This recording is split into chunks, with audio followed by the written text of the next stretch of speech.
नमस्ते। आज मैं आपको ICSI प्रोसीजर के बारे में बताने वाली हूँ। हमारे काफी दर्शकों ने ICSI के बारे में काफी प्रश्न पूछे हैं। ICSI का मतलब क्या है? ICSI का मतलब है इंट्रासाइटोप्लाज्मिक स्पर्म इंजेक्शन। ये टेक्निक जो है 1992 में डॉक्टर पालेमो ब्रसेल्स यूनिवर्सिटी में इन्होंने इसको डिस्कवर किया था। ये किन पेशेंट्स में यूज किया जाता है? उन पेशेंट्स जिनकी स्पर्म की काउंट, मोटिलिटी या जो अपीयरेंस है, मॉर्फोलॉजी, वो डिफेक्टिव है, उनमें ICSI यूज किया जाता है क्योंकि इसमें नॉर्मल IVF की तरीके से एम्ब्रियो बन नहीं पाते हैं। जिनको एजोस्पर्मिया है, जिनको स्पर्म्स टेस्टिस से निकाले जाते हैं, वो स्पर्म भी नॉर्मली फर्टिलाइज नहीं कर पाते हैं और ICSI यूज करना पड़ता है। जिनकी एग की शेल थिक है, जिनके प्रीवियस IVF अटेम्प्ट्स फेल हो गए क्योंकि फर्टिलाइज ही नहीं हो पाया एग, और कभी-कभी एडवांस्ड मैटरनल एज, लेडीज के एज में हम ICSI यूज कर सकते हैं। IVF क्या है और ICSI क्या है? ICSI में एक एग के अंदर एक स्पर्म इंजेक्ट किया जाता है। IVF में डिश में काफी सारे एग्स रहते हैं और ईच एग में कुछ स्पर्म्स इंसेमिनेट किए जाते हैं, कल्चर किए जाते हैं, 50,000 स्पर्म, और फिर एक स्पर्म अपने आप ही एक एग को फर्टिलाइज करता है। नेचुरल प्रोसेस काफी हद तक IVF की तरह ही होता है। जब स्पर्म्स रिलीज होते हैं तो वो एग की खोज में जाते हैं। मिलियंस ऑफ स्पर्म होते हैं, पर एक ही स्पर्म जैसे ही एग को टच करता है और पेनिट्रेट करता है, बाकी सारे स्पर्म नेचुरली ब्लॉक ऑफ हो जाते हैं। ये जो स्पर्म की क्षमता होती है नेचुरली पेनिट्रेट करना, ये एक्रोसोम प्रोसेस से होता है, और ये सारा process, acrosome reaction, natural fertilisation में होती है, और ये IVF में भी कई हद तक होती है। जो जो फैक्टर्स मैंने बताया था, low sperm count, low motility, low morphology, उनमें ये acrosome reaction, penetration of the shell of the egg possible नहीं होता है।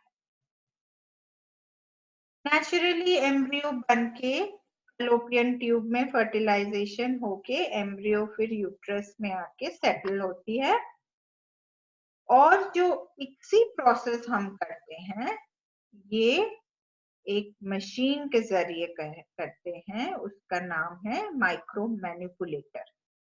अब उसमें एक हैंडल में एग को पकड़ा जाता है और दूसरे हैंडल में स्पर्म इंजेक्ट किया जाता है।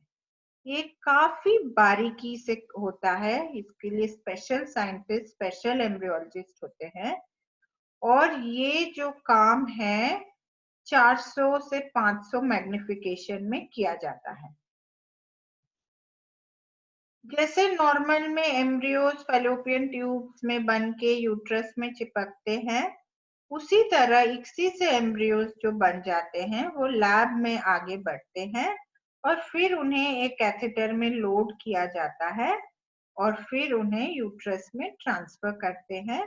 इसके बाद pregnancy rate patient to patient vary करता है, 30 से 50% पर एम्ब्रियो ट्रांसफर अटेम्प्ट।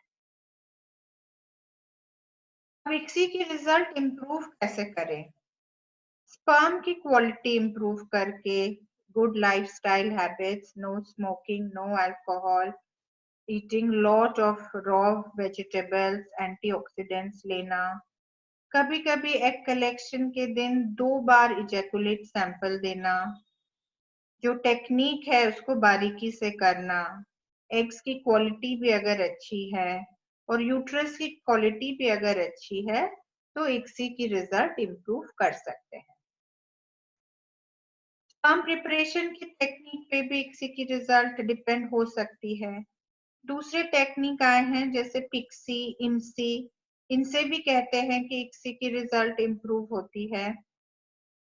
अब पिक्सी का मतलब है फिजियोलॉजिकल ICSI। इसमें जो स्पर्म है वो हाइड्रोलोनिक एसिड में जो चिपक जाते हैं वो स्पर्म चूज किए जाते हैं। उसका मतलब वो स्पर्म्स में DNA फ्रेगमेंटेशन कम है। ये एक टेक्निक है गुड स्पर्म सिलेक्शन का।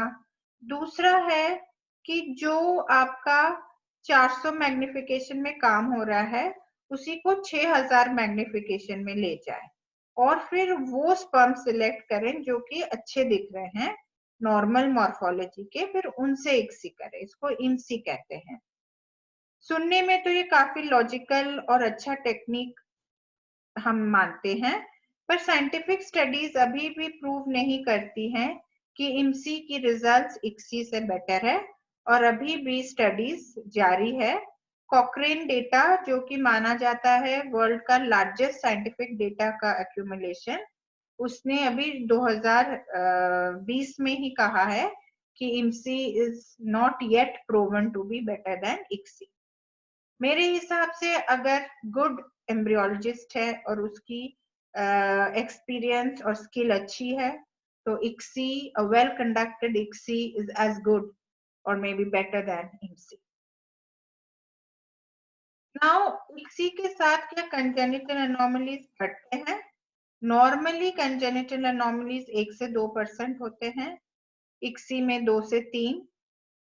जिन मैन में सिवियर ओलिगोस्पर्मिया या एजोस्पर्मिया है उनमें जेनेटिक एब्नॉर्मेलिटी बच्चे में होने की चांस ज्यादा हो सकती है।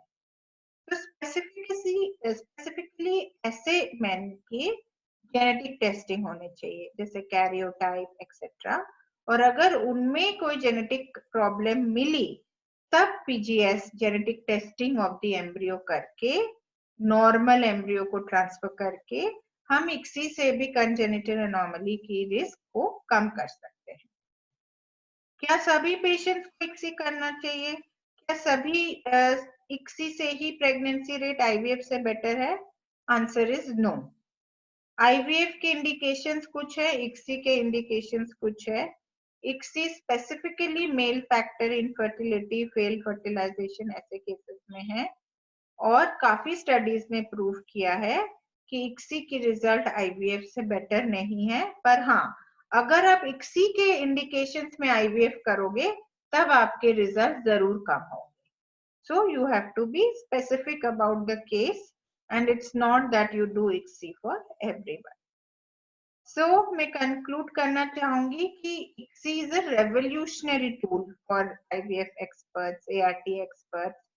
It helps all men with low sperm count and other problems to have their own genetic child, and it needs special skills and good equipment. Thank you very much. अगर आपको ये वीडियो अच्छी लगी तो आप कमेंट सेक्शन में अपने remarks जरूर छोड़िएगा, और यदि आपको किसी और टॉपिक में वीडियो चाहिए तो आप जरूर लिखिएगा। Thank you.